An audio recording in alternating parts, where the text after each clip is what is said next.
So you guys can fill this out for the month of April. If you're going on vacation or something like I am, you could always put it for whenever you want. But as you're kind of looking at your month, I want you to be remembering watering, feeding, staking, pruning, harvesting.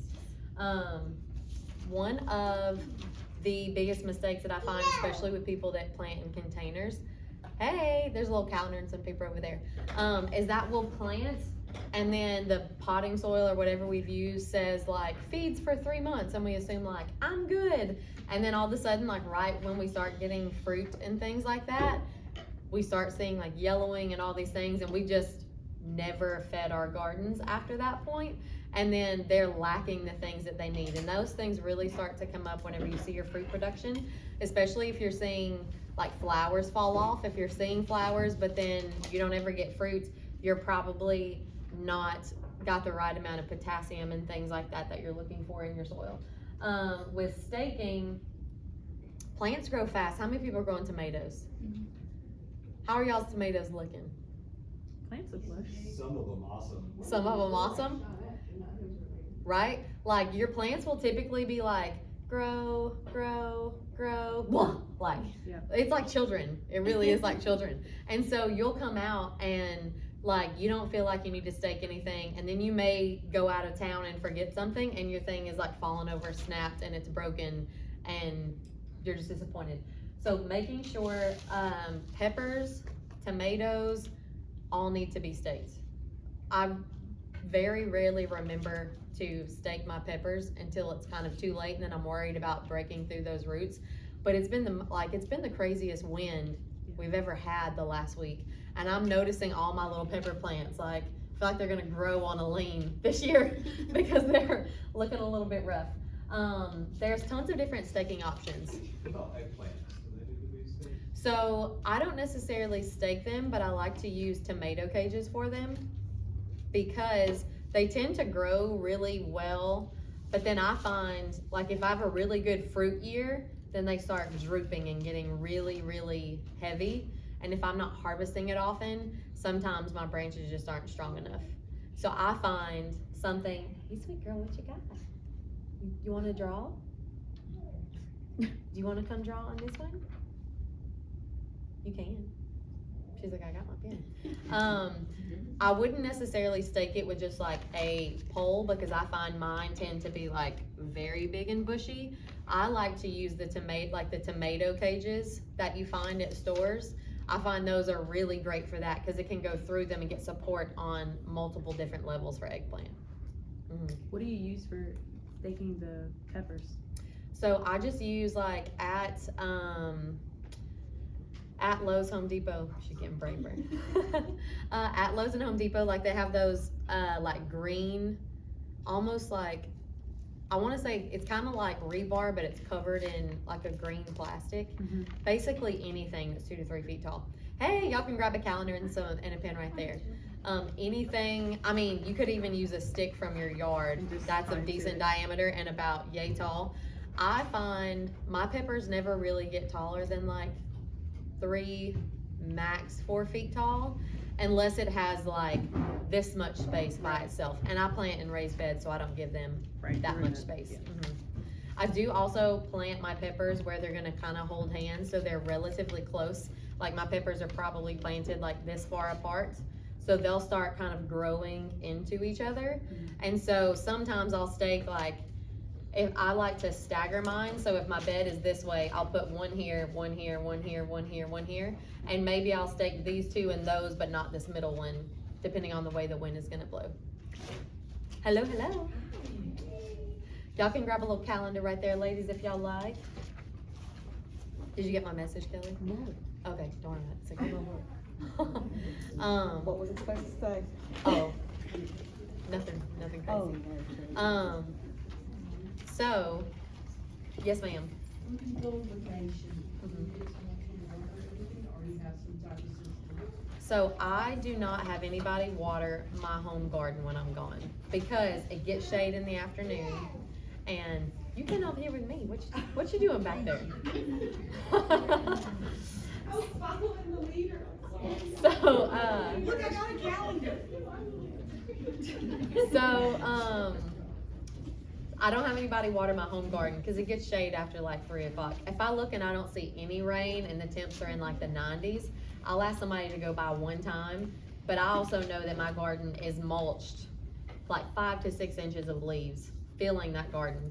So I water really well before I leave, and then it's pretty good. My gym garden that's out in the middle of wide open and wind and all the stuff, I have somebody water that garden because it will dry out so fast. I also have cinder block beds, so that tends to absorb a lot of heat and it tends to dry out faster. So just kind of knowing your space is gonna be beneficial. Do you have people water your garden when you go out on vacation? Yes, we use a timer. When we go on vacation, we hook up old school sprinkler, like the, sprinkler, and we just put it on a timer and let it go off every morning. There you go. It just, you can buy them at Home Depot for like $10. Yeah, Super easy. they're super inexpensive. Mhm. I need to think of my vacation. Are you watering like every day in general, or? In the summer. I take more of a hands-off approach to gardening. Yeah. I'm kind of like, if you're gonna live, you're gonna live. Yeah. Unless it's a really specialty thing that I'm like, I really want you. Yeah. But granted, like I said, that's different between my home garden, where it gets shade after 3 o'clock, and my garden that's out in full sun. I have to treat them differently because they're different. So in the summer, yes, and it's funny, I tell people this every year. So 2 years ago, it rained almost every day for like 15 minutes, right? I never watered. I maybe watered 10 times the whole summer. It was fabulous. I told everybody to garden. Those people started gardening, and then the next year they were like, everything is dying. This is terrible. Oh my gosh, you lied to me. I was like, I didn't lie. Last year, it rained all the time. And so I kind of tend to be one that I look at my soil, I look at my plants. If it looks like it really needs it, then I water. But I kind of take it, I think about kids, like, with my kids, if I check on them a lot, then they're coming and checking on me. But if I let them do their thing, then they start figuring it out, and I kind of adjust accordingly. So that's kind of how I treat my garden, but you're welcome to water every day if you feel like it needs it, or if that's your time, your personal time, kind of a preference. Yeah, I would add to that too, that it's way worse to overwater your garden than to underwater your garden. And you may have said that before I came in, but you don't want to overwater it. Like you don't want to be the helicopter mom that's, watering 5 times a day. Yeah, because it will really do some damage. So don't water if it doesn't need it, for Right. sure. And I would rather my plants err on the side of they've gone long Yeah. than I go out of town on a 3-day weekend, they don't get water and everything dies because it's used to being babied. That's right, because they do build their strength, Kind of their you know, strength. they do. And when they don't have that water on that top layer of soil, they force their roots go down deep, and you just get a stronger plant. We've been doing it every day. Huh? We've been doing it every afternoon. Well, really, it's hot though, Yeah. I mean, they're thirsty, I think. Yeah, I'm watering every day right now. I would check it. And the wind. so windy, yes. That's right. Yep, wind is gonna make a huge difference. Like, if I'm outside and I notice my lips are chapped, I'm like, my plants are probably chapped too. Yeah. They need some love. Yes. Yes. So watering is the first thing that I put up on there to remember on your calendar. Watering, feeding, staking, pruning, harvesting. Because we think about watering, we don't necessarily think about feeding all the time, like we forget to do that. One thing that I personally do that I'm experimenting with this year, and this is totally an experiment, I'm gonna see what happens. I made my own fertilizer this year. So my home garden is only being used with my personal fertilizer. My gym garden is getting fed differently, so that I'm gonna kind of also be able to see how things thrive. My fertilizer is a big 55-gallon drum. You could also use a rain barrel if you have a rain barrel. I put cow manure, rabbit manure, chicken manure, some of my homemade compost. I put, I'm trying to think, eggshells, whatever food scraps I had in my refrigerator, which I was like, can you really do that? I was like, well, we're gonna do it, we're gonna find out. And water in a big 55-gallon drum, and it's sat since like September, October. And if you've ever used fish emulsion, it looks and smells just like fish emulsion. Wow. But I have a 55-gallon drum that basically cost me nothing but my time to scoop up all this stuff And so what I do is I put leaves on the top of it so that rainwater can still get in, and it obviously dilutes it a little bit every time. But I put a thick layer of leaves so that I'm not getting mosquitoes and things like that. And when I go to use it, I kind of have like a screen. I push the leaves down and I'll fill up my watering can like that much at the bottom, and then I'll fill the rest of the can and I've watered. And so every other, I would say probably like I maybe water that garden every 3 to 4 days. Every other time I'm watering that way. So with that fertilizer, and then the other times it's just water. And so far, everything's doing really good and responding to it well. And I could never buy that amount of fish fertilizer because it is so expensive. So that's something that I've had really good success with. Hi, how are you, friends? You can grab yourself a little calendar right there. That's something that I've had really good success with so far. I've been watering with that for, I guess, probably about a month now, and nobody's dying or looking crazy. And so I'm also kind of like, okay, well, I'm pushing some of my beds with more amount of the fertilizer than other beds, and just kind of watching to see like, okay, well, how much can you handle? Like, just checking things out. So that's something that also the cow manure came from my brother and sisters. When I go to Texas, I bring really heavy duty trash bags and I go pick up cow patties from their farm. My friend has rabbits, so I get rabbit manure from her. I just got chickens, but I don't have like, this stuff is everywhere. Like, they're fertilizing the yard. So whatever I scrape out of the coop is what goes into it. So those aren't necessarily things I have at home, but if you know somebody that has all those things, you probably know somebody that's got those things that you could put into a bucket. I know another lady, the other thing that went into it was all of my weeds from my garden. When I weeded it initially this spring, I put all of those weeds in there too. And I'm letting nothing that was flowering, obviously, because I don't want weed seeds in it, but any little grass that was growing, stuff like that, spent comfrey and stuff, all went in there. I just buried it way down at the bottom and mixed it in, and so far we're doing good. I have a lot of friends that make weed tea, and every time they weed their garden with grass, they throw it in with leaves and water, and they'll let it sit for like 2.5 weeks, and then they just strain the water off because it pulls the nitrogen out of those plants that was in. And so they'll use that to water with great success. So that's something that you can try. What other things do you suggest for a new or not adventurous gardener? I love all those ideas. That's fun. I love eggshells, coffee grinds or grounds. I never know how to say that. I love both of those things. I collect those all year. I love banana peels, and I just bury those directly in my soil. I dig down, just kind of hand deep, and then I just put it down and bury it back with the soil that was right there. I love collecting leaves. I'm just like Charity, like I'm hunting leaf bags on people's driveways. I love it. It's that is one of the best things you can do for your garden in the late summer. So when you collect the leaves, hold on to them. Don't necessarily just put them out there because you have them. Let them sit in those bags for a little while, and then in the end of summer, when you go to take out your spent plants, put that in and add some compost on top, and all those microbes and beneficial organisms they're busy because it's so hot. So they will break that down so fast for you, and that's a great way to add nutrients to your bed that you don't have to do anything really to get it. But I do like traditional feed too. I love a good, just solid organic feed, down to earth. I love down to earth.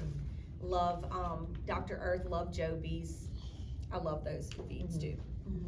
I've actually found that you can get Joby's way cheaper on Amazon than you can at Lowe's. Yes. Way cheaper. Especially when it's on sale. When it's on sale, it's like $5.50. I bought 4 bags. I didn't even need 4 bags, but I was like, it's on sale. Yeah. So I'll have it for the gym garden. Yeah. Another trick with those leaves, if you take those black bags of leaves and you put them somewhere where they're gonna get in the sun and stab some holes in the bottom, when you go to open that up, there's gonna be so many earthworms in that bag that have started breaking down the bottom of the bag for you.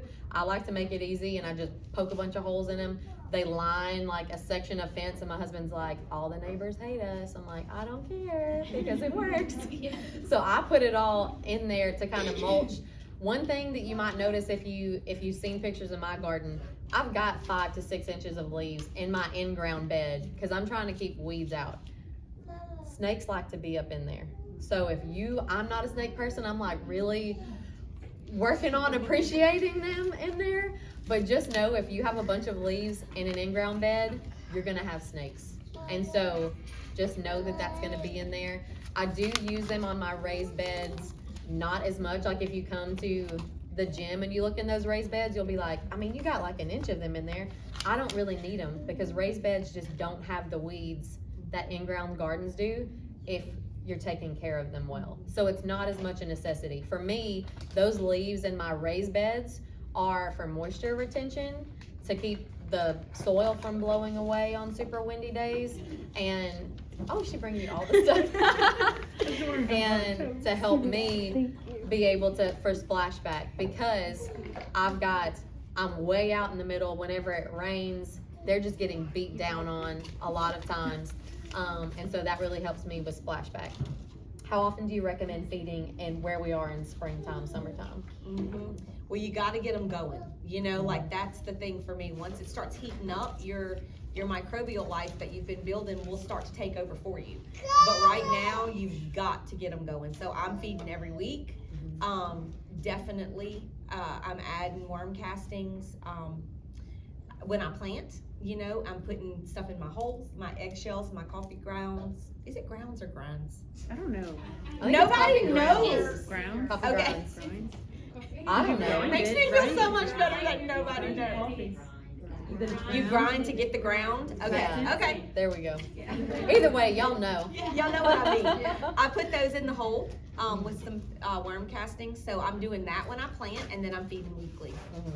So on your calendars, pick a day on here that you want to be doing that and put it on there. It doesn't have to be any particular day. I don't necessarily have a planned day because for me it's kind of whenever I'm out there, and I try to do it before it rains. So the rain kind of waters it in. But I would encourage you, if there's a day that you have like, this is my garden day, put it on there, write it in, look at your schedule. If you know, like I got birthdays this weekend, put it on a different time, because it really is one of those things like with your prayer time or whatever else. If you schedule it, you're gonna do it. If you're like, oh, I'll get to it today, everything comes up and it never happens. Staking, that is something that we think about right in the beginning, and then as things start going, we just forget about. Staking is gonna be those things over here. Like, I feel like I need more garden space every year, and I probably need less. My garden would probably be more productive if I did less and didn't spread myself as far. But I really tried in my gym garden to not add beds, but to be more creative. And staking will help you do that. Because if I'm staking my tomato plants, I'm one of those people that I don't prune because it just gets away from me. I don't have time. I'm managing so many things. But if I'm staking well, I'm gonna have far more success, and I'm actually gonna get more of my fruit than if I don't do it. Another thing that you can do, if you're one of those people like me that's like, I'm gonna plant this thing, but I'm not actually gonna do that, grow along a fence line. I have a whole fence line at my business that I'm growing, how'd y'all say it? Mirlitons? Mirlitons. I'm growing those on. I'm growing cucumbers, cherry tomatoes, all my squash, butterfly peas, all kind of things on this fence line, and give it another month or two and you're not gonna be able to see the kids through that thing. But it's free. Like, I just push my containers up against it, I plant on it. It's a free stake that I don't really have to think about, and it's gonna make it easier if you have kids and you're like, my kids want to climb my trellises. They're like, ooh, look, Mom, I'm like up on top of the thing in the middle. I'm like, if you fall off of that thing, it's gonna be stressful. But they're not gonna try to climb off my fence. It's gonna help you to have privacy. It's more of a living wall, and it's like a built-in thing that I don't have to pay for. Whereas with staking, another thing I'm trying to be better about this year is utilizing like a bunch of fallen branches. We have a bunch of chicken trees that we had cut down that I'm using a lot of those that I'm tying together.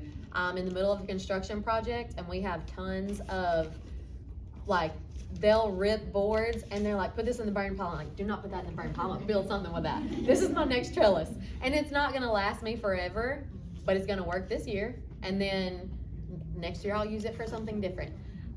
If you think about, well, I don't know if you're like me. I've got like a pile of actual junk that it is potential treasure. Like, it's potential treasure. And I can think of a lot of things in that pile. If it's a ladder, if you have an old ladder that you don't use, put that thing across 2 of your rows and you could grow stuff on that just as easily. Instead of it taking up room, like call it eclectic, and then you're good.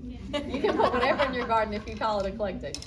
How often are you staking things in your garden at this point in the season? I like to stake before everything gets growing, because if you try to do it after, you can disturb the roots. And actually, I was lazy, and I just posted this inside the Garden Club Facebook group. We staked everything but 1 tomato. And I didn't want to walk to get the stake, so I just said, I'll do it, and then you don't do it. And so I went and stuck the stake in just the other day, and he started drooping. He started leaves falling, like everything was falling apart. And I literally could pick him up like this out of the soil, because I just broke all his roots off, and so that was that. So it pays to do it early, and it pays to do it right the first time. Like, I feel like staking can sort of get out of control really fast. And you've got this branch staked and this branch staked. Like, if you do it right the first time and really stay on top of it, it does, I feel like, pay off big time in the end. I do it all now. Absolutely. And there are different options for, like, when you say staking with tomatoes, I actually realized I did this.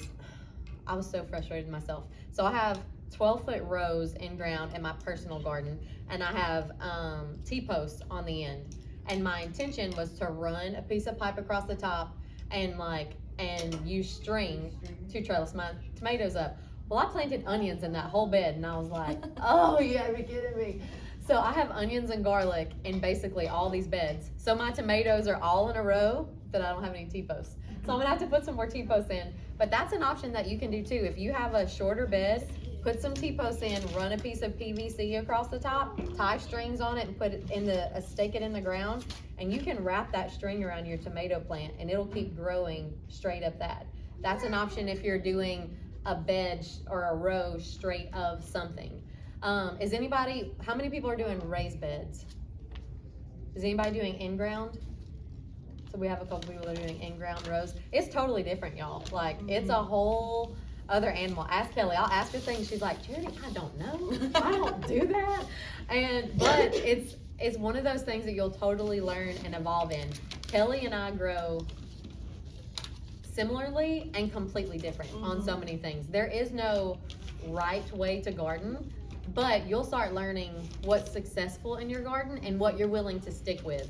Like, I knew that if I started running a string and I had to do the tomatoes, like, it was gonna cause me to have to be disciplined, and that's why I wanted to do it, because I'd have to go out there and wind that tomato plant often, and I wanted to be more present in my garden, so I was setting up a system that's gonna keep me out there. There are some things that you can do that, like, will be much more hands-off, and you just kind of have to gauge your commitment level and also look at your why and if that's the same. My why for gardening started to feed my family, or my son, whenever he was her age, wanting to feed him better. And then it kind of evolved into like, this is my time with the Lord and I need this. I don't care if we get food or not, like, I'm gonna be out here. And now I'm to the place that, like, I can grow just about anything. I'm not that great at preserving, but I want to help other people to grow and not waste my harvest. So I'm growing at scale that I can share a whole lot, and I want to help a lot of other people grow. And so if that means I grow with success all the things and give it all to y'all, great. Then you get to start growing, and you're gonna start having harvest, and then you're gonna start giving it away. And I think gardening grows much more via that than just me personally, for me keeping it small and trying to use everything myself. What's your why for gardening this year? My why for gardening this year is exactly what you said. Like, it's because I know how much that garden can heal. I know how important it is to my day-to-day well-being. I want to be in that garden. I want to start my day. I start my day in prayer and I end my day in Thanksgiving. Like, that's how I always try to think about it. And the garden is just the perfect place for that.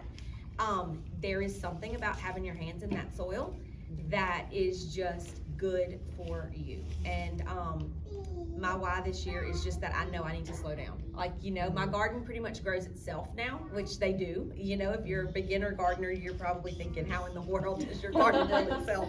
But it does. It will grow itself. And so I'm not needed out there like I was in years past. And so I have to find reasons to go out there and to start my day and end my day with something so good for me is what I want. That's my why this year. Right. And for you, it might be getting sunshine. You might have a job where you're working inside all the time and you know you need to be outside and you need a reason to be outside because it's South Louisiana and it's hot and humid and all the things. It might be that you have little babies and you want to be growing food for them. That whatever reason that you have is really going to dictate how much you're growing, the methods that you take to what you're growing. Like for example, in my gym garden, I don't spray anything on it. Even when I have issues, I will not put anything on it because there are 50 little kids that come out to my garden to eat sorrel every day. And I don't want there to be anything, even if it's organic or not, sprayed on it that I don't know how that's gonna react in their bodies. So I'm a big proponent for the sacrifice plant, which I know that I kind of talked about this yesterday and people were like, what does that mean? And for me, like I know in the springtime that my broccoli and any cauliflower that I haven't harvested and my kale, those are my sacrifice plants. Like I will leave them in my garden until they eat them to a stalk because I know that the pests are coming and I know that I'm not spraying anything. And if I'm not giving them something to eat, then they're gonna eat the things that I want to be harvesting. So I'll leave those things in there. And I'm still harvesting kale and all those things, but once those caterpillars come, I'm not gonna do a thing to that kale. I'm gonna let them eat it to a stalk, I'm gonna leave my stalk and it'll regrow in the fall, but they're not gonna bother other things that are in there because I'm giving them something to have. If this is like, I'm growing because I wanna harvest these things, you might take different measures to deter pests and all those things, and that's kind of up to you and your preference. And at my personal garden at home, like I'll put a fungicide on something if it looks like I'm gonna lose everything, but my kids know, like I know what they're gonna kind of touch. All these kids at the gym garden, I tell them like, you could try anything, and they do. They'll come out and they smell it and sniff it and all the things, and so I don't even put diatomaceous earth, and I know that I could, but I just don't wanna risk any type of adverse thing. So knowing why you wanna do something is gonna be really beneficial, and know that it's okay for that to change. I have a lot of friends that start with one intention and they've either lost someone or they had a job change or they got pregnant or they just had a baby and they're like, well, I guess I shouldn't plant a garden because I'm gonna have a baby. And I've told all of them, like, just plant it because you're gonna go out there and there will be food. Like there really will be. There will be some pests, but there will be food. And you're gonna need to be like, I gotta get outside. I've been inside with a baby all day and all the things, and you're gonna need to go out there. And you can decide if you want to take measures to prolong things, if you wanna take measures to keep pests out, or if you just wanna plant something, let it go, and see what happens. But all of these things want to go to seed. Like they wanna produce fruit. That's their whole, like their whole purpose for living is to produce seeds, which come in the fruit. So then they can die, and then they can reproduce and do it all again. So pruning, you can decide what you want to do, but you've got to harvest. I would say every new gardener, the thing that I hear that they don't do is they don't harvest because they're terrified of, if I pick it, then I'm not going to have anything. How often do you harvest anything early to continue to get it to give? Oh yeah, like my Swiss chard, I could probably let that go way longer than I do, but I don't want it to stop, so I keep picking. Right. All my herbs I do that with too. What else? Collards. I'll pick collards way too early because I just want it to keep coming, you know? Right. Definitely. With anything, even with peppers, I'll pick sometimes my peppers small because if you're picking something or you're harvesting it, that plant says, oh gosh, I've got to make more so that I produce seeds so that I can die and reproduce. So even if you see something that's small, all of my first things that produce small, I pick off. Like my tomatoes, I don't let, like, I'm ruthless with my tomatoes and they're like this tall before I ever let anything produce tomatoes because I want it to grow. and be big. I know a lot of people that are like, once it's 12 inches, you're fine. I pick all of it off until it's bigger. And then I know that I'm gonna get more at one time. So making sure that you're harvesting is gonna be super important. I play every year this like gardener's Russian roulette where I plant things and then I don't know when they're gonna come in or when it should come in. How many of y'all plant peppers? How many of y'all know how many days to harvest your peppers are? If you grow like bell peppers versus spicy peppers, they tend to have vastly different days to harvest. My favorite pepper takes 40 days longer than every other pepper that I grow. And every year I'm like speaking negatively to this plant, like, you don't grow anything, something's wrong with it. And I'm like, no, it's not wrong with it. It just takes 40 days longer than all the other things. So once I'm seeing something here, I know I got a whole nother month for my favorite one to come in. So if you've already planted and you know what you planted, go back and look at when those days to harvest are and kind of look at your calendar and put on there like, should be getting peppers. And if you're not seeing anything, that's when you know like, maybe I haven't fed it enough, maybe it needs something, those kind of things. You got a question, buddy? He did. Do you have a question? What's your question? Slipped his mind. If you remember, you can ask again. Spicy? Yeah. Do you like spicy stuff? Yeah. I don't grow spicy stuff in my gym garden, but you could come to my home garden. I'll hook you up, buddy. So looking at your calendar, put those things on there. Like if you have any type of greens that are growing, keep harvesting them. My sorrel is underneath my trellises, but if I don't harvest those continually throughout the summer, they'll go to seed so fast because it just gets too hot for them. But the more that I keep harvesting Swiss chard, sorrel, even the Egyptian spinach that I grew last year, they put up the plants that I was harvesting from, I kept getting leaves forever. But the ones that I wasn't necessarily harvesting because they were on the outside of the bed, they grew pods so fast because they weren't being harvested from. So putting that on your calendar is gonna be something that's really, really beneficial. Also, did everybody, who planted their entire bed when you put your seeds in the ground in your transplants? Did anybody plant everything? Yeah. Does anybody still have space to plant? Put on your calendar to do your succession sowing. Like I want to be the person that succession sows, but I'm like, plant it all. There's an open space, put something in there. I don't like to have open spaces because I feel like when I have pockets of time, that's it and I'm never gonna have time again. So if you are that way, planting a transplant and planting a seed of some things is gonna be beneficial. Like if it's a squash, a melon, cucumbers.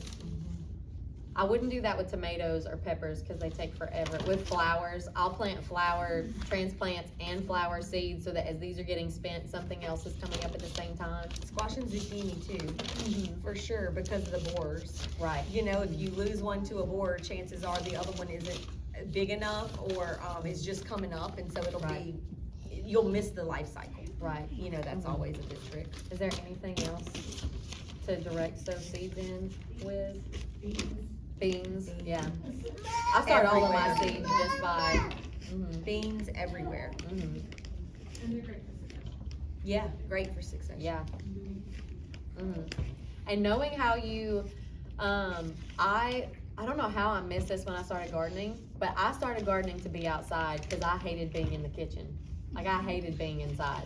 And then I got good in year 2 at growing food and I realized I have so much stuff that requires being put away in the kitchen. And so if you're a person that wants to do all of your kitchen time at one time, plant it all at one time. If you don't want to be in the kitchen all at one time, plant some now, plant some next week, plant some the next week. If you're a person, so for me, I like to plant a lot of things at one time so that I have an excuse to call my friends and be like, hey, let's come pick whatever and let's do it together. And then I have like a community type event.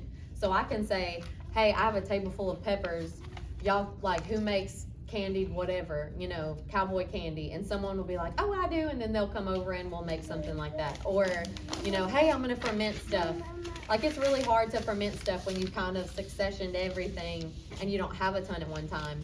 And if you are a person that struggles with processing, fermenting is so easy in the garden. Salt, water, whatever veggies and herbs, and in 2 weeks you got something that's fabulous. That's easy to do. How do you prefer, what do you do with your harvest? So I'm probably different because I don't can preserve anything, or I don't put away anything. I want to pick every single day.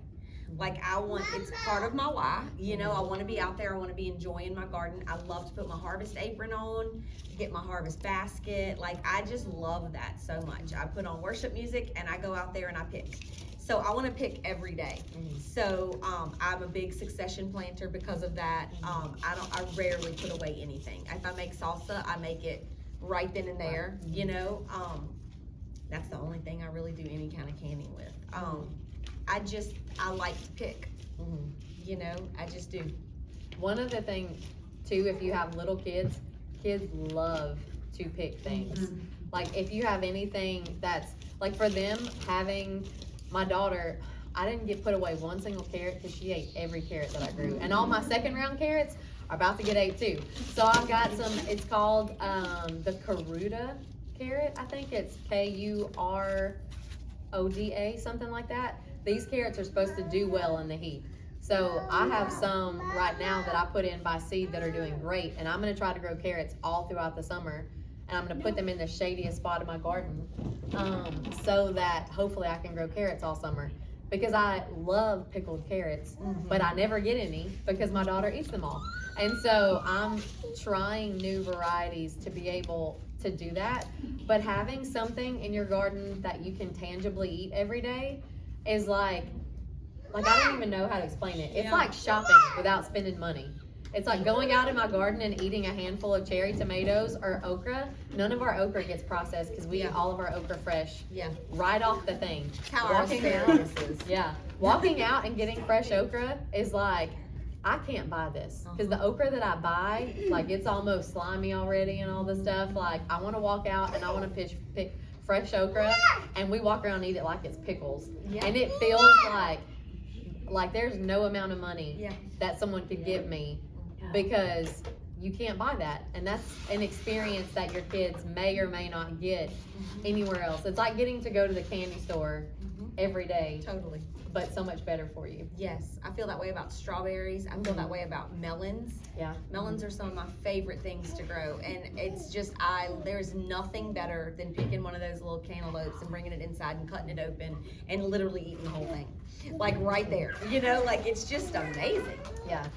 And I don't like melons, so I don't grow big melons, but my husband loves them and my kids do. So I grow mini melons on all my trellises. And there's something, like, for me, my personal garden at home is more of, I think of it more as like a utility function garden. Like, I want it to be aesthetically pleasing, but I grow it to grow food. My garden at the gym, like, I want people to walk out there and walk under tunnels of squashes that are like this long and little tiny melons hanging everywhere, because it's exciting. Like, nowhere in the world do you get to go in daily life and walk out and be like, oh my gosh, there's like all these things like hanging over my head. So my garden's also an experience at the gym, and people will come out and you can just see, like, they look at it from afar, and I'm like, you can go, and they're like, and I'm like, no, you really should. Like, you should go and check that out, because you would never know.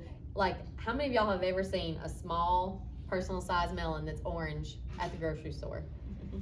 Probably nobody, right? Like, when you walk out there, it's almost like Santa came overnight.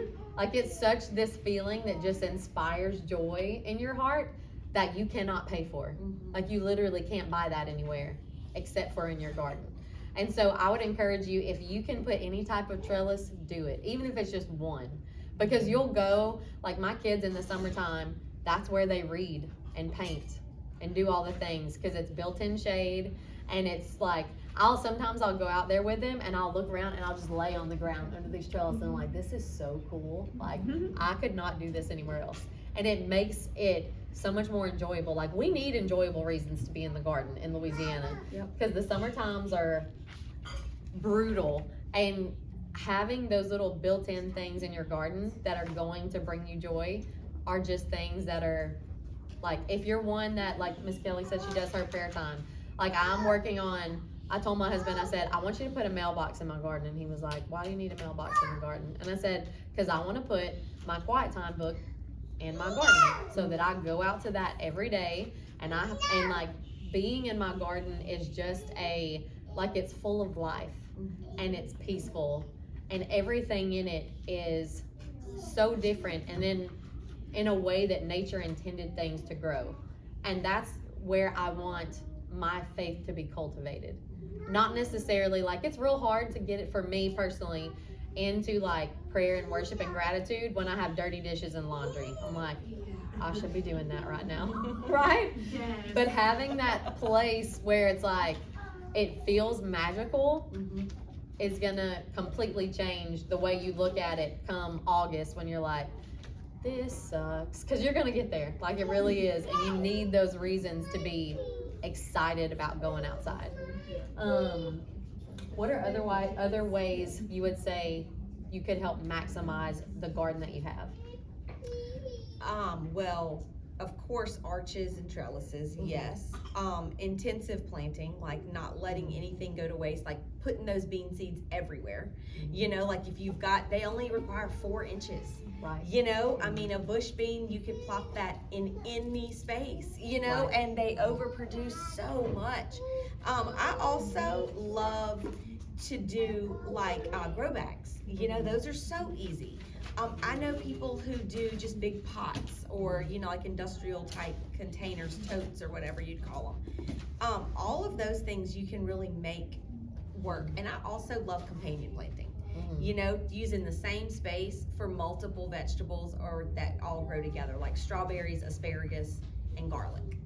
Those 3 things, typically you would just have a bed of garlic or a bed of asparagus or a bed of strawberries, but you can actually grow all 3 of those together in the same exact space. So I love to do that.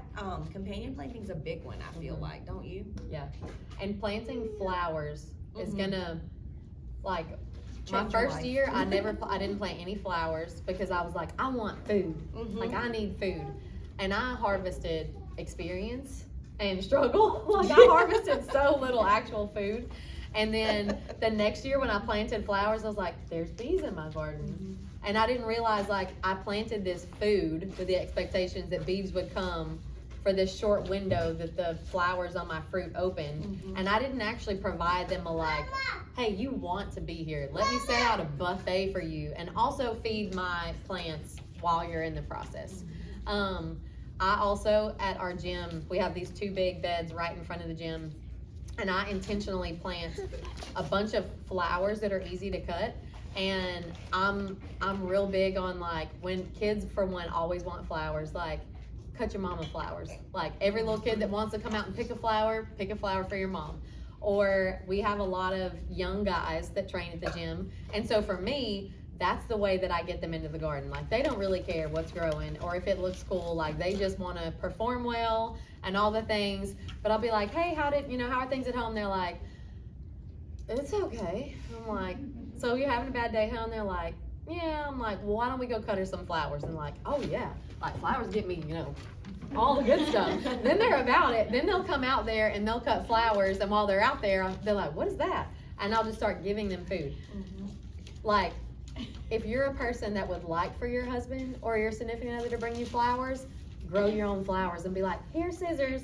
You could cut me some every day. No excuses, babe. And you will love them It's so much more. cheaper, yes. Yeah. You can even pick the flowers you get. Yeah, Like, it's that's so, right. It's so great. Yeah. But you'll find that there's like a utility of growing is great, but beauty in the garden is what's gonna make you really wanna go out there. This year I'm growing a lot of different types of flowers and things that can be turned into tea. So my kids are 4 and 6. They're getting to that age where, like, they kind of, like, they know, I really just want Gatorade. Mom, I really want whatever. Like, I want this, I want that. And so my daughter really loves flowers. So I'm growing gomphrena, agastache, butterfly peas, my roselle, all these different things that she can pick and we can put in water and we'll color it and are a flavored tea. My son really loves science experiments. We're into doing science. Like, I don't know if y'all have ever gone to cruises or tropical places. Have y'all ever noticed they always put flowers in food and you're like, ooh, right? Like, you wanna make your kitchen experience better? Put flowers in it. And even if it doesn't taste better, you're gonna feel like it does because there's flowers in it. So even just investing $5, $10 in 2 or 3 packs of things that are gonna give you edible flowers are gonna completely change the way that you look at cooking food for your family. Or making salad when you don't really wanna have another salad or those type of things. They're also going to give you experiences, like I said, that you cannot buy. Like, I could maybe go on Amazon and find blue butterfly tea or agastache tea. I've never seen it in the grocery store. Like, those are experiences that I want to be able to give people that otherwise nobody would have. And those are the things that are going to get people interested in the garden. And then once they try something fun, they'll be like, oh, this is worth it. Whereas if I'm like, grow Roma tomatoes, they're like, that's 33 cents at the store. Even if it doesn't taste the same, like, it's just that factor of being like, I am cultivating something that I cannot buy. And that's what makes it so priceless, I think. Absolutely. I mean, if a rosemary, basil, zinnia bouquet, there's just nothing else that can even compare to that. No. Nothing. You get smell, Yes. you get visual, all the things. I make, in the wintertime, I give my friends kale bouquets. Yes. Like, I'll pick kale and mustard and sorrel and arugula, and I make little bouquets out of it. And people will be like, oh, but they just assume that all bouquets have to be flowers, right? Like, don't have to be. In this, like, I put kale in my little flower bouquets right now because I don't have enough flowers. And it's gonna help. Whenever you grow basil, all the little basil stems, Gorgeous. like, those are great for bouquets, and they're gonna make your house actually smell good. Like, put them in your car. People make fun of me because Aaron's like, you have a dead, like, why are all these basils in here? I'm like, this is where basils go to die. I'm like, but my car smells good. No artificial fragrance in here. That's right. That's right. And you know what? My seeds are drying out too, so multi-purpose. There you go. Don't let nobody hate on you for putting seeds in your car. But those are just little things that can make such a difference in everything. Like, I grow the gumfrena and I grow a lot of small flowers that I hang upside down to dry, and they keep their color when you do that. So I have little tiny purple gumfrena all over my daughter's room, which we were moving. So she was like, are they coming? I was like, they're probably not making it, baby. But those are things that you can dry, that you can bring home, and they're gonna bring so much life that you didn't have previously. Anything else you wanna add before we go to Q&A? I would say too, get yourself 2 pots and put mint in one and put lavender in the other, because you'll never be able to do that in a bed or really even in a row. I mean, like, it's just not gonna work. But putting mint in everything, and also just like having it just to pick and snack on, it's so fun, it's so great. And with the lavender in the pot, never water it or anything like that, just forget about it, and then it'll actually grow.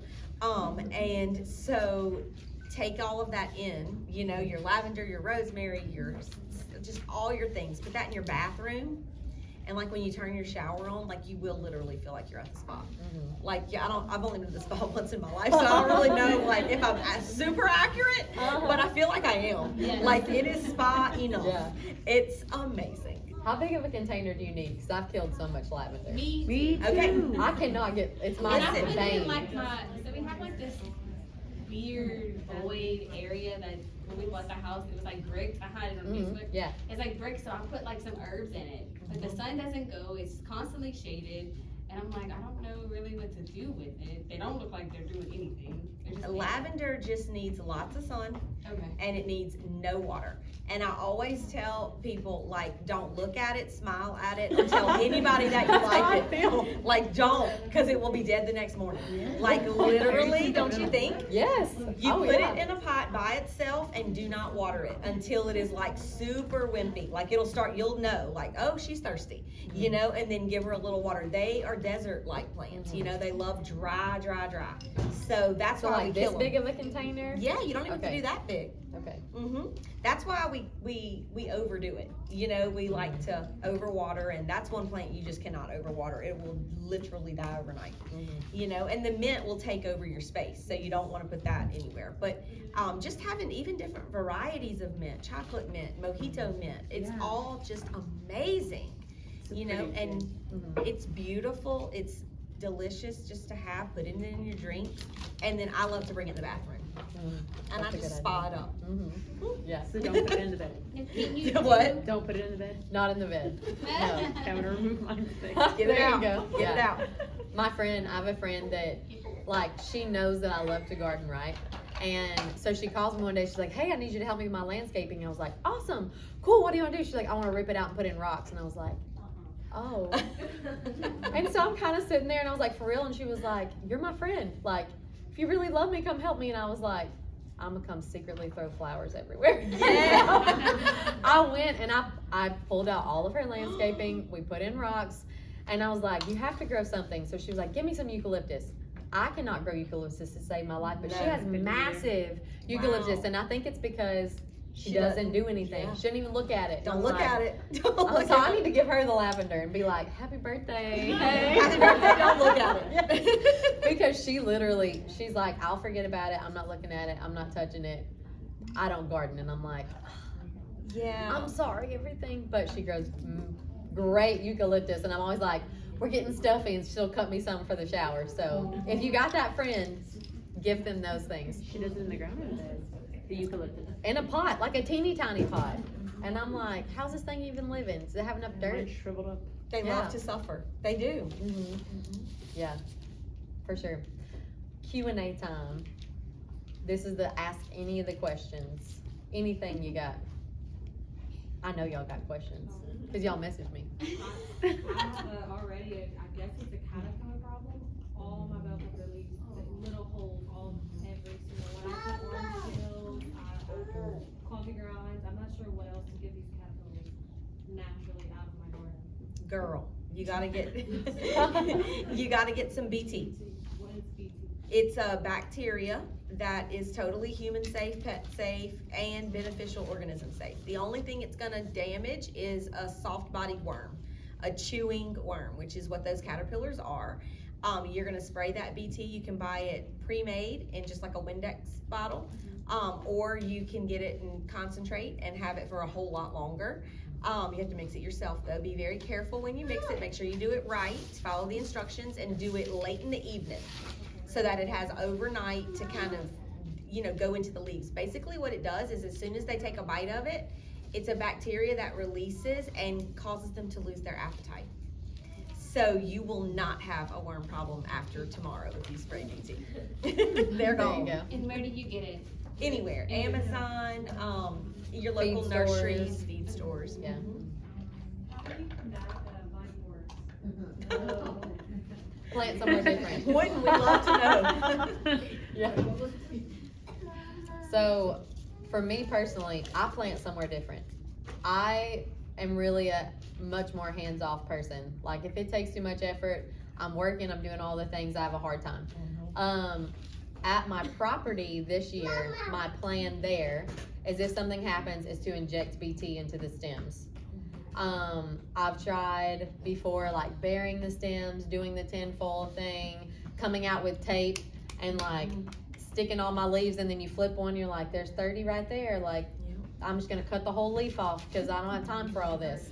I literally plant somewhere different every time, and I'm changing the varieties that I'm growing. Yeah, that's what I was gonna So, say. like, I don't grow regular squash and zucchini. I grow like the Trumancino squash, this year sweet meat squash. My friend was telling me she had great results with green striped cashal that didn't have any issues. The Kakuzi squash didn't have much squash vine borer issues. Also, what is the other one that I'm thinking? There's That Rompicante or however you yeah, say that's it. the Trumancino, Oh, okay, Rompicante, okay. and it's like the one all the Native Americans used to grow in our area and in Florida. It's a type of pumpkin. I'm gonna think of it later. But I change up the varieties.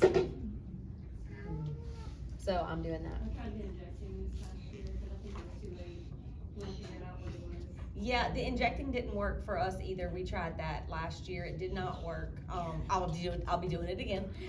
You know, hoping for better results. I think too with the boars, it's timing. They're here already. We have already been seeing the eggs. Lots of people are. So in my opinion, it's like now we have to just scrape the eggs off. Like that is really the only way. And you know, they have traps that you can get.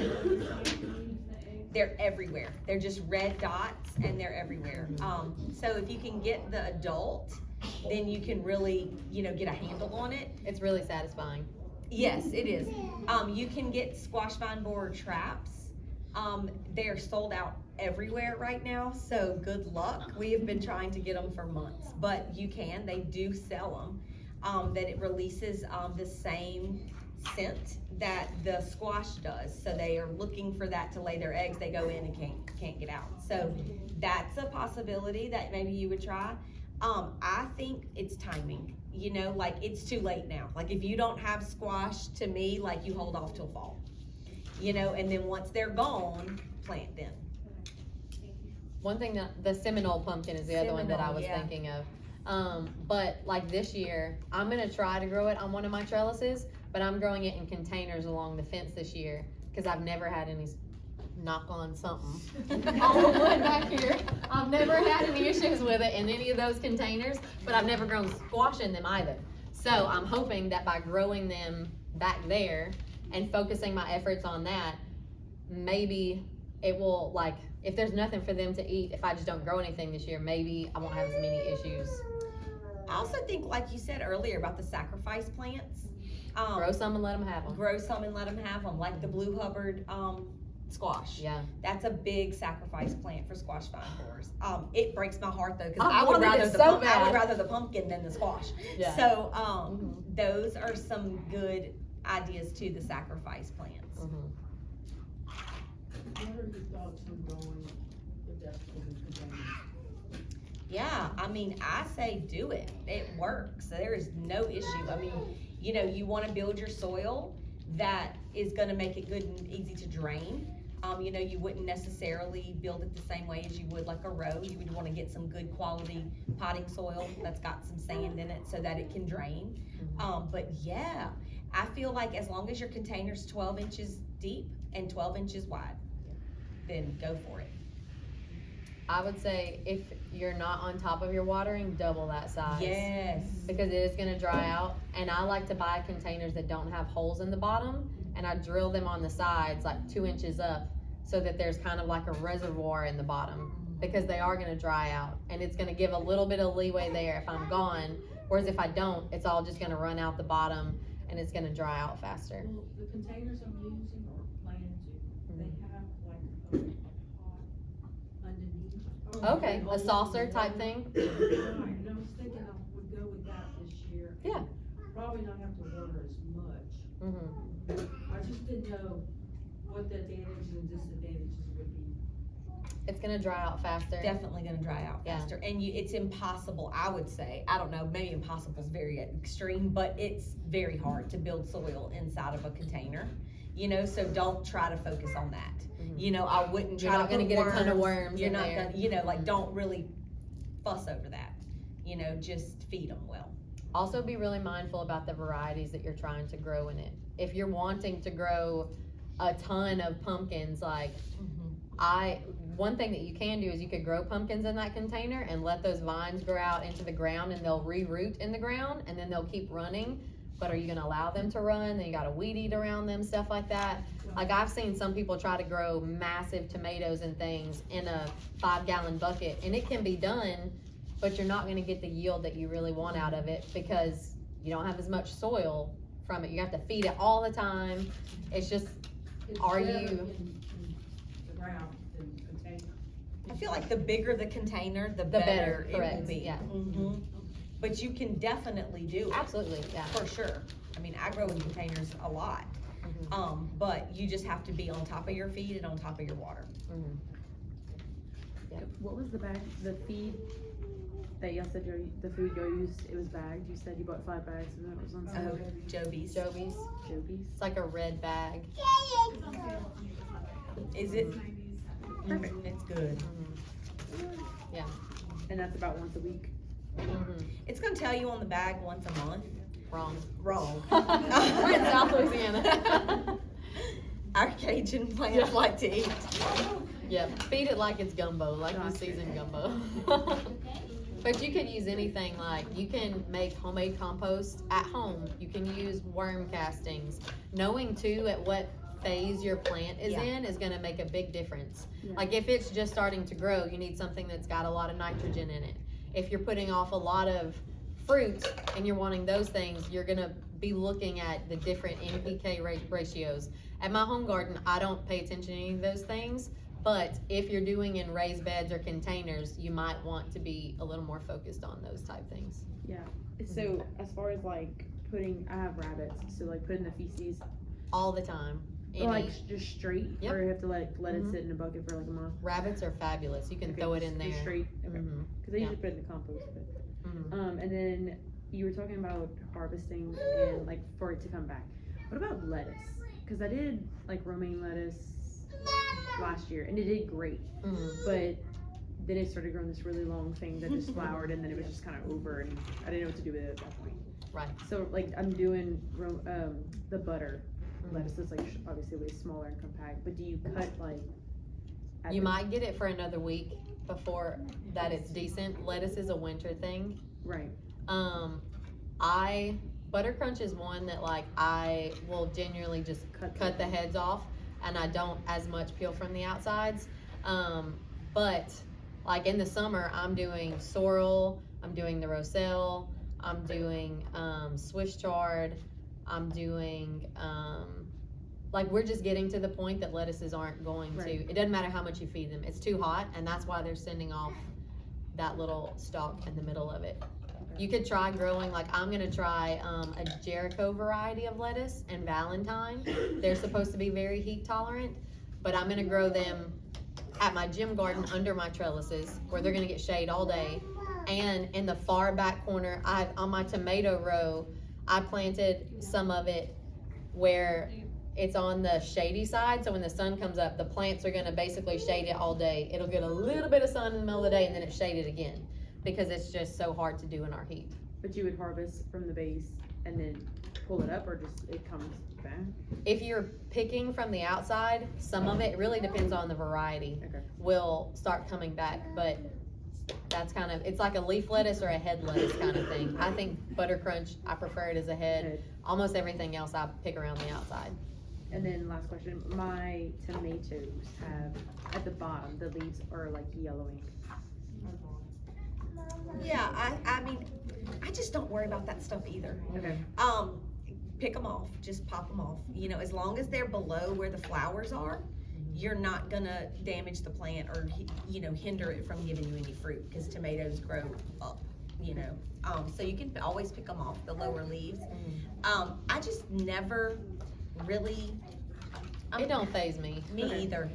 It's not bothering me, I Yeah. didn't know if I didn't want it to like cook out. And then the potatoes, how long do you wait? Because I planted, you said around Valentine's Day, Mhm. so I did that. How do you know I've never planted potatoes? Fun, so fun. So, in the next couple of weeks, you're probably gonna start seeing, first thing they're gonna do is like, do like this. Yes. So everybody's like up and perky, and then they're like down. And that's sign number 1. So when you start to see that, you're gonna stop feeding them, and you're gonna stop, like really making sure you're not overwatering, because you could rot them. That's just the life is over. Once they start doing this, they'll start flowering. Once they flower, you stop watering. And then after they flower, they're gonna die back, and then you just pull them up. And I've grown potatoes multiple times where I just leave some. Like you could harvest them all, then plant some more later. I leave some every time. And they, like sometimes they rot and sometimes they just start growing back whenever it's time to grow back. And sometimes you'll find them like Yeah. midwinter when you're trying to plant something else. Yeah, You're like, you're like, oh, look, here's That was my potatoes. onions. Yeah, so if you have the space and you're open to doing that, maybe leave some in there. Yeah. See what happens. Mhm. If we have a super, super wet year, they're gonna rot. If we don't, you might get free potatoes. Perfect. Mhm. Anybody else? Do you have to bury your compost? So like I did a compost, we went to Lockett Consolidated, Mhm. we got a trailer full of that. And I put some in a bucket, a little barrel, and I do coffee grounds, eggs, banana peels, eggshells, banana peels, and that's it. Mhm. Every morning, and cardboard, like paper plates Mhm. that we use, and I mix it like every day. So how do I just spread it, or do I need to like? Once it's finished, you can just spread it. The reason that you have to bury it when it's not finished is that it brings in the critters. Animals. Well, we don't have it on our garden. Even if you do, girl, they come in. Yeah. Like I went out in my garden today and I was harvesting some beets and carrots and I looked and you could see a straight line where a raccoon or something just.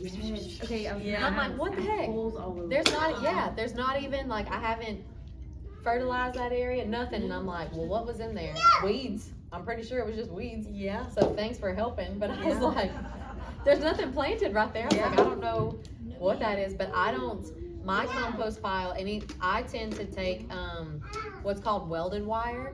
Like, some people think of it as trellises, but it's like that real thin, comes in a round thing. Mhm. I take that and my thing's probably about this big around, and I'll put cardboard on the bottom, leaves, and then if I do food scraps, I'll put that, and then I'll put like, if I cut grass, I'll put that, inside for my chicken coop, and then more leaves on top. And I'll make a big, tall cylinder with it right in the middle, cause they can't really get into that well. I found when I had like the 3-bin system with, pallets, like they were always digging in that, didn't matter how much I buried it. And I keep some of that cow manure from my brother and sister's house, like in a bag next to it, and I'll just kind of mix that in and throw it in to keep the heat going so it starts breaking that stuff down. And I kind of make a massive pile that way, and then towards the end of the year I just pop the zip ties off of it, or I just take the thing off, and then I'll pull from the bottom, mix it around if I need to mix it again, and then I put my fence back around it. How long do you think I need to let it sit for? Till it looks like soil. Ah, okay. When you got soil recently, what was the texture of it, or compost from the facility? Some of it's like soft, but some of it's A lot of wood trees. chips. Yeah, wood Mhm. chips, yeah. Yeah. So it's a mix right now. And then I did, we had somebody come cut, we have a lot of trees, so we had somebody come cut the grass. So I took, when he finished that, I took the grass and the leaves and I put it in there too. So good. Make sure when you add grass clippings like grass clippings will make a mat, like a really hard mat if you just pile them all up. So I like sprinkle, sprinkle, sprinkle, sprinkle, sprinkle, sprinkle, so that it starts to heat up and do really well. Are you watering your compost pile at all? No. Throwing some water in there is gonna help too. Do I need to have drain holes or just leave just water? Yeah. Put drain holes in it? Would you stop it? Is there really something in there? I don't know where that came from. Mom, Oh, it's okay. fine, but I thought I it was think she empty. sprinkled it all out. It's pretty much Like she's empty. drinking it. I thought it was Yes. like, I thought I finished it. Yeah. The last thing I need her is just be up on me. Other questions? I know y'all got questions. What you got, Kelsey? Should I be doing anything to my squash and zucchini that's like flowering right now? Like, am I supposed to pick the flowers or what? I don't know what I'm supposed to do with it. Yeah, so I just posted a video today inside of the Garden Club group for you to you can go look at that. But yes, so you can take your flowers on your squash and zucchini will be male and female. And that's important because a lot of us think like we're not good gardeners because our baby squashes, rot and fall off the vine when really we just didn't have any male flowers on our plant at the time. So usually they come out male first and then the ladies come. But sometimes it's vice versa. So if you've got a bunch of flowers, check the stem. And what you'll see is you'll have like baby squash on some of the stems, and on some of the stems it'll just be a stem. That's the male, the female has the fruit. So if you really want to increase your chances of getting a squash, you take the male flower, pop it off, take off the petals, and you'll be left with like the little stem in the middle with the pollen. And if I had any sense, I would know what that's called, like The stamen? the stamen, pistil, what is it? Like, from One of those. elementary science. But you take that and go inside that female flower and just kind of like work a little magic.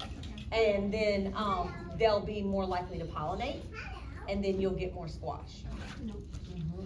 If you just have male flowers, pro tip, just take them off, take all the male flowers off, stuff them with cream cheese, breakfast sausage, and wrap them up and bake them. Delicious. Oh yeah, Lindsay brought a bunch of our magazine that we just released, and the recipe for that is in there. So y'all be sure to get one of those when you leave. That's real impressive breakfast, y'all. Yeah. Next level gardening breakfast. Next level gardening breakfast, for sure. Yeah. There's also a picture in the garden spot with the Yes. And I posted it in my stories too. Yep. There was a little squash with a flower, and then like the male looks like a male. Couldn't tell you. It's real easy on the squash.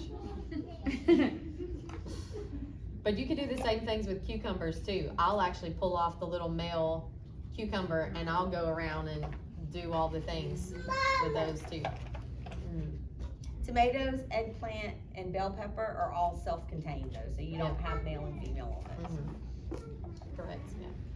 Somebody else had a question. Yes, ma'am. So my son took all my labels off, and now I don't know what my bell peppers, cayenne peppers, jalapenos are. I just planted them together. Is that gonna change the flavor, or does that only change the seed? A lot of people ask that.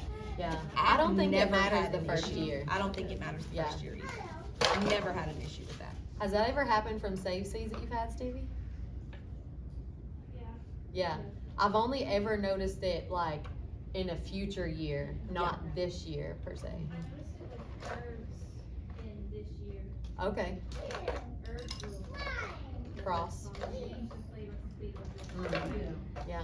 I think the signs is like, you have two plants and then they breed or whatever. Right. And it makes a fruit, and so that fruit, if you save seeds The for hybrid. next year, Yeah, it would change the flavor of that pepper that you right. planted seed from. So this year, it's not gonna affect it. Right. It's taking the genes from like the mother.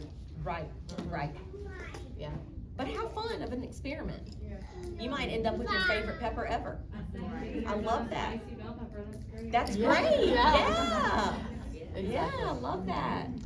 There's a thought process too, that I learned from David the Good, and he talks about land racing. So with like okra, melons, squash, pumpkins, he takes all the seeds he's gonna grow and he mixes them together and plants them, and he saves seeds from everything, and then he uses those again next year, because typically like you'll find that one variety is more, pests tend to gravitate towards that versus others. And he was like, I never get the same pumpkin, but I'm always breeding towards something that grows well on my property. So that's something I'm gonna try with okra this year. I'm gonna grow a ton of different varieties of okra and then save seeds from it and just keep doing that over a plot and seeing, I'm growing like a Burmese okra, like the really pretty Okinawan pink one, whatever okra seeds I have, and I'm just gonna save seeds from them, see what happens next year, and hopefully I'll have something that's more resilient, because I've never had an okra I didn't like. Now that might be a little more different with, like if you're doing that with squash, you obviously want all your winter squash to be together, all your summer squashes to be together. But you might come out with something that's a really cool homeschool experiment. You might find something that like squash vine borers don't mess with. And fruit trees. So we talk about a lot of vegetables, but I have blueberries, strawberries, lemon. I also got a fig tree, and I don't know how to take care of them. And if you go on Google, there's so many do this, do that, and I'm like, I don't know what to do anymore. So how do y'all take care of y'all fruit? Well, I mean, it's kind of complicated, I guess, which is why there's so many things. I don't grow a whole lot of fruit. I will say that your strawberries, you're gonna wanna plant them in the fall They're needy. and feed them like crazy all spring and summer. Your blueberries, you're gonna wanna make sure they're in acid soil. That's really important, and you're gonna wanna feed them and prune them after they bloom. It's I keep mine in there. If they do something, they do something. right, yeah. You have a fig, you said? Yes, I got one. This is my first year ever gardening, so I was like, I'm gonna get like So Everything. potatoes, I love raisins, it. So Yeah. fun. The best thing you can really do for any of your fruit is to not go crazy on your pruning. You know, especially your first couple of years, and definitely feed them. You know, are they in the ground already? No, I left them in the pots because, I got them from your The plant sale? your Yeah. plant sale, the blueberries actually. And Okay. he said leave it in the pot for 2 years. I was like, for all of my fruit? You looked at that online? No, the guy who owns the nursery on Fork Road, he said leave it in my blueberries in the pot for 2 years. Maybe in a pot. So he tends to grow his in pots to get more established root systems. And then like I do mine in pots, my blueberries, you can definitely put them in the ground. But they are kind of more, like it's easier to control the pH in a pot than in the ground. Maybe that's what he had meant. Reach out to him on Young Land Designs and he can give you further explanation on that. But for me with fruit trees and stuff, one thing that I am doing on his recommendation is I pull the fruit off of most of my citrus for the first 2 years, because it's gonna help it to focus more on growing than on fruit production. And my first year, I had like 5 little branches that were like dragging on the ground because they couldn't support the fruit that I had. And so my approach, because I'm friends with a landscaper, is when I invite him over, he looks at my trees and tells me, "You gonna prune that thing, guy?" And I'm like, "Sure, you wanna help me?" And then we do that. I'm not super knowledgeable about fruit trees. I plant them like he says, and I let him prune them when he comes by and tells me they need it. But my intention with the fruit trees is like, I want something that's going to sustain itself. Yeah. But one thing I am doing is I'm topping a lot of my trees around like 8 feet. Because we have a couple of fruit trees that were on our property when we got them. And one of my orange trees is like 12, 13 feet tall. So it's really hard for me to get the fruit from it. It's like dense enough that my son wants to climb it, but he's 6 and he breaks the branches because they're not strong enough. So I'm gonna be topping everything at like 8 feet so that I could relatively easily get them. And I'm not going for like big, massive thing. But figs, from my understanding, figs are like plant them and they'll be massive in no time. I think so too. I would also say about all of them, like, you should definitely fertilize them in the spring, with just a good organic fruit fertilizer, you know, which is usually just a balanced fertilizer, you know, it She's all doesn't good. have to be fruit. You know, just, if you see a bag of fruit fertilizer, it's probably gonna be more expensive than a regular bag, so just check the numbers on it and match it up to something regular. Yeah. But definitely you gotta feed them in the beginning. Put rabbit food on there, and I was like, that'll be fine. And they might be, that's That'll a be great beneficial feed. for sure. Yeah, Yeah. mhm, yeah, oh yeah. Yeah. Manure and compost is always like, if you got that, Yes. go with it. For If you sure. don't and you're not making it, feed them something. Then you have to feed them something. Mhm. Mhm. Okay, Absolutely. I see everybody being like, I don't wanna say anything. We also did a fruit tree class a Mhm. few months ago, and so that is on the YouTube channel. Mhm. Oh, yeah. What's the name of the group It grows. on Facebook? It's not on Facebook. Oh. On YouTube, I have an Acadiana Grows YouTube channel. Mhm. Yeah, and there's a fruit tree video there. Yeah. Mhm.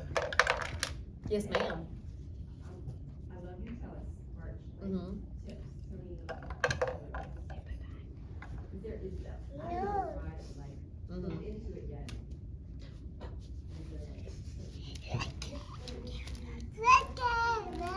So my experience with my trellises, the one that's in my raised bed, I'm actually going to widen it so it's not so tall. In the middle, like I can't reach the top of the trellis. And I wish I had done that differently, because I have to like get a ladder or stand on the thing to harvest off of it. So my goal is gonna be to go for more of like a tunnel as opposed to like a big arch. Miss Kellye grows like Cecil Bruner roses on hers, and they're beautiful being that high, but I'm wanting to harvest off of it. I like to put 1 T-post on each side, drive it down really well, you know, put my the ends of my trellis on it. The ones at the gym are hog panels, and the new trellises that I've got are all cattle panels. The hog panels are a little bit skinnier, and on one side, like the little slots are much smaller, and then they get bigger on the other side. And I've had so many fruits grow in the middle of that thing, like melons and squash, and get oblong, and I end up having to like break the thing to get it out of there. So I am getting the cattle panels. The only place I've ever found to get them is Tractor Supply. Does anybody else know where you can get cattle panels?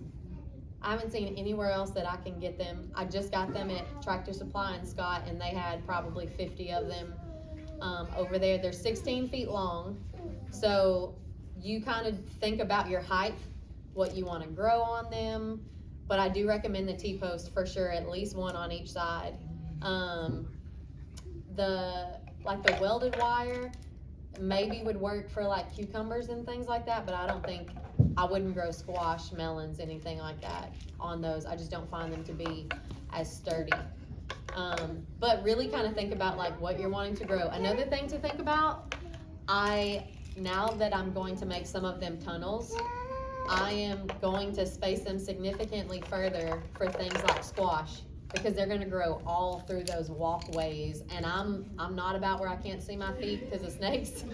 So if you're doing something like that, like maybe cherry tomatoes, maybe beans, like things like that, or cucumbers would be better. But if you're gonna wanna grow like the bigger things, like scoot that thing out so you can see your feet. You're freaking me out. Yeah. Yep. I love putting them in a place where I have a cooler area underneath to grow greens in the summer. So I don't put them right up against the edge of my beds, because I want to have that space inside to grow something. I think I had done them maybe this far, and when I move them, I'm gonna have about this much space. So I have like the planting zone for this, plus area for some greens underneath it. Yep. Good stuff. There you go. Think about with the trellises too, that you don't want to plant them somewhere where they're going to shade them, need to be shaded. Where we've had that problem. Some of Kelly's beds, her roses are beautiful, put too much shade. Right. So think about what it's gonna look like when the plant on it is mature. Right. Watch the sun for sure. But also know, like, full sun is 6 to 8 hours. Louisiana full sun is like 12 to 14 hours, and we do not need that much time. So if you can put something where it's gonna grow, like if my trellis is here and the sun comes up and then I start getting shaded and I get no afternoon shade, the plants over here where the sun comes up are gonna do so much better and benefit from that afternoon shade. So strategically using them. You can also use those cattle panels, like I'm gonna do one tomato row where that cattle panel is this way, and grow stuff up the entire thing. And those I'm gonna put higher up off the ground, because I'll let whatever it is, like it can grow along the ground, and then I'll just start vining up it around 2 feet up the thing to give me some height that way too. Yep, absolutely. Trellises are magical. And they're $32. I mean, it's so inexpensive, you know, like, and you can just do so much with them. Yeah, it gives you a lot more room in your garden. A lot more room. It is. Absolutely. Yep. Yep. Do you mind know what time it is? 7:31. 7:30. Okay. We got time for a couple more questions. Anybody? What you got? Both of these years of experience, what tips have you learned that you would say, oh, I learned a lot because I won't do it this way anymore? I won't ever plant my okra till late summer. Yeah, I just learned that. Ever. And planting your seed too. So I started to plant seeds now. They said wait. Yeah, it's just gonna take up so much space, and it's just never going, it don't do anything until it gets hot. Always plant your pumpkins early, you know, because the borers come. If you can get your pumpkins going early, that's way better, even though the Ag Center guide's gonna tell you to plant them in June or July, like it just, if you can plant them early. In July. So, And that's really like last chance in my book, you so know. the pumpkins, what, May? I got mine in the ground already, just because I want to try to get ahead of those borers and get some of those roots down in the soil before they get here. I would say planting early is worth it. Yeah. Like it's, because for us, we're like bad, do you wanna cover because of a freeze, or do you wanna spray because of all the pests? Right. It's kind of like what I feel like it is here. So for me, it's worth it to start my seeds indoors, and you're gonna save a ton of money. I don't know about y'all, I went to Lowe's all seasons. I went to Lowe's personally because I needed something else, and I looked at the plants. They were $5.97 per transplant. It was the same price at All Seasons for everything. A friend went by the other day. Like, that's absurd. You'll get so much more bang for your buck with seeds, starting them indoors. And I prefer to put everything, like, start stuff early and then save some things for later. If it doesn't freeze, hallelujah, we having a great year. Like, we're eating a lot. If it does freeze and I couldn't cover everything, I still have some transplants, but I still think that it's worth it to do it. I grow every single week of the year. There's not a week that I'm not putting something in the ground, and I think it's worth it to do that. And you like- do basically by seed? For the most part. This year's the first year that, like with the plant sale that we just had, Jarrett from Young Land Designs is like, hey, I need help starting stuff. I know you're moving. If you help me start all the seeds, I'll give you as many plants as you want. So it was the first time that I didn't start everything like at my own place, and I was a little bit insecure about it. I was like, what if I don't have something? But I primarily do everything myself. If I forget something, like I have a really, really hard time germinating like yarrow and other things like that. I'll go to the Urban Naturalist and buy that from Marcus. Yeah, I don't have any problem supporting other people, but it's just way cheaper for the scale that I want to be at to start my own. His prices are a little bit more reasonable too. Mm-hmm. His prices are. They're much more reasonable than big box stores, for sure. But I do think it's worth it to plant all year long. Spring and summer is the really like exciting, vibrant time. But fall gardening is the easiest, in my opinion, that we have. It's not the most exciting food, but it'll feed you through winter time. Yeah. Yes, I'm working on getting there for those things, but it's because she loves being in the kitchen and I'm still working on it. I'm still working on loving being in the kitchen. But like, this is the time of gardening that's hard. Like fall and winter gardening is like, it just grows itself. Yep. And it's great. And being willing to say, I'm gonna grow some of the tried and true things for here and some of the fun things makes it so much easier. At first I wanted just the fun stuff, and that stuff is really hard to grow. And it's like, okay, I'm gonna put some basic things in to make sure I have something, or just be willing to be flexible.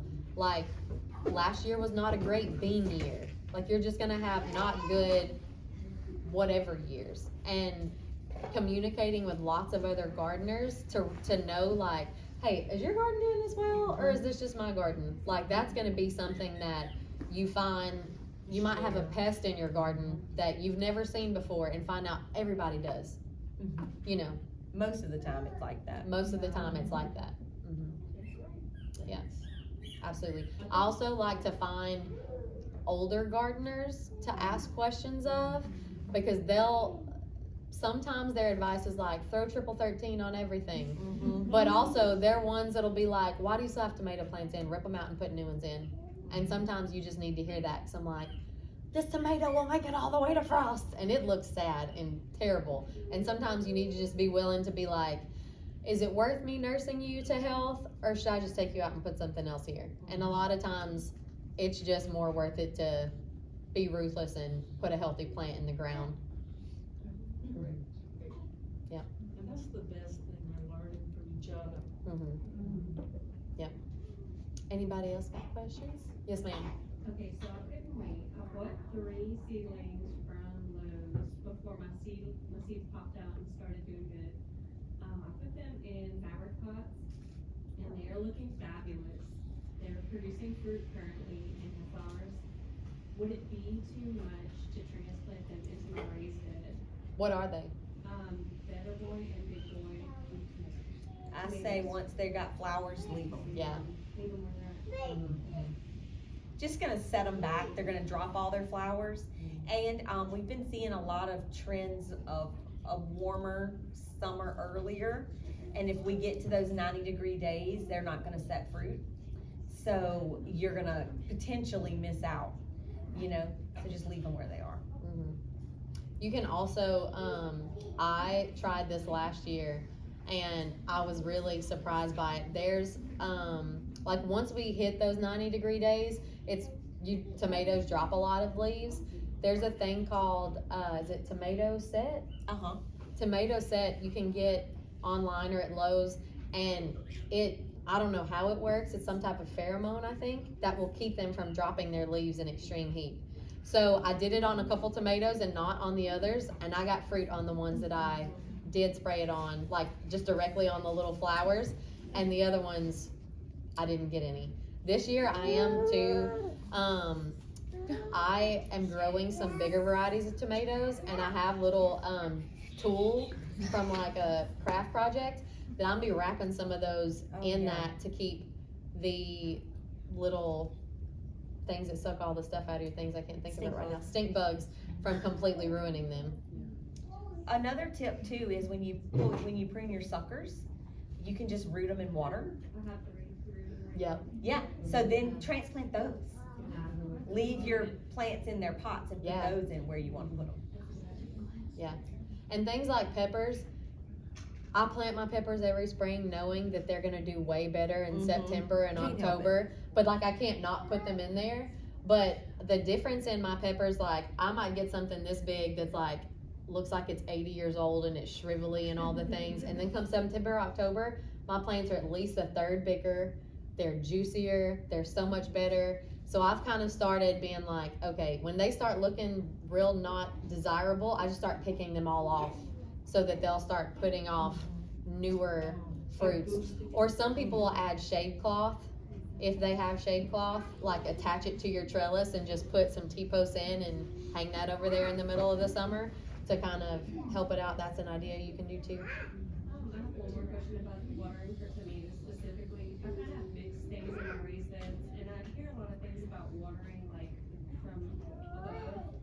It's not that great, and I know it invites a lot of disease. Is that really a bad thing, or because right now I don't have a system to self-water, I'm doing it manually, so I have a sprinkler system that helps me out a whole bunch with 2 young kids, but Watered is better than not watered. If you got 2 little kids, I would say. Another thing I learned from an old man is he told me never to water at the base of a plant, to water between your plants, because it's gonna force your roots to grow to them. He was like, all y'all little gardeners stand there like, oh, little baby, watering your plants. And he was like, don't water your plant, water between them and make them be stronger. And it's like, it seems scary to that. It's like, they're not gonna get watered. But I've been doing it and they're fine. Like, so I'm not. They'll go to the water. Yeah, I'm not doing any of my peppers or my tomatoes at the base of the plant. I'm watering in between every single one of them. I'm like, y'all better figure it out. You know what I mean? Cause those roots grew so They'll much. grow to the water. Instead of here. Yeah, always at least try to keep it at the drip line. Yeah. Yeah. Mm-hmm. Yeah. Ideally, for sure. But watered is better than not watered, right? Like when it rains, it's gonna get on them. Being ruthless with your pruning is gonna help. Keeping your leaves up off the soil, like you can prune all the way up your squash and zucchini, below your flowers and stuff. You can prune all the way up your tomatoes underneath the fruit. Like I see a lot of market or farm gardeners, when you look at their gardens, it's like a stalk, patch of tomatoes, patch of tomatoes, patch of tomatoes, patch of tomatoes, and then there's leaves up there. Yeah. Mm-hmm. I tried to grow the squash vertically last year before the winter came around and totally decimated the plant. But I found that once I tried another plant, succession planted later on, the stem didn't get big like I would have liked it to. Is there a way to, I guess I dropped it too early and the stem wasn't thick enough or hard enough very much yet. Is there a better way to do that if you're trying to grow vertically, or do you guys grow vertically? I have never had luck with growing vertically. This year I'm growing a variety called Smooth Criminal, which is a vertical variety. A vining variety. It's like it. Or more of a vertical one. Yeah, it's weird looking, so I don't know how much I'm gonna like it, cause I like the It's a squash. I like the beauty of the garden more than just about anything, so this may not work for me, but it's like a tree, you know, and it just kind of grows and it kind of, I don't know what that's gonna look like, but that would be the only, I just feel like I never have had luck. Have you? Yeah, I don't grow anything but vining squash because to me it's not worth it because all my neighbors grow regular squash and they're giving it away by the bucket full.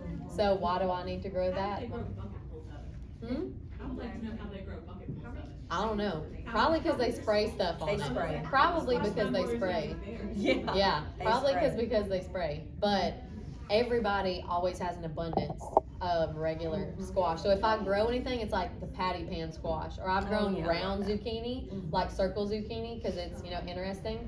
But this calendar is a great thing for you to put observations on too.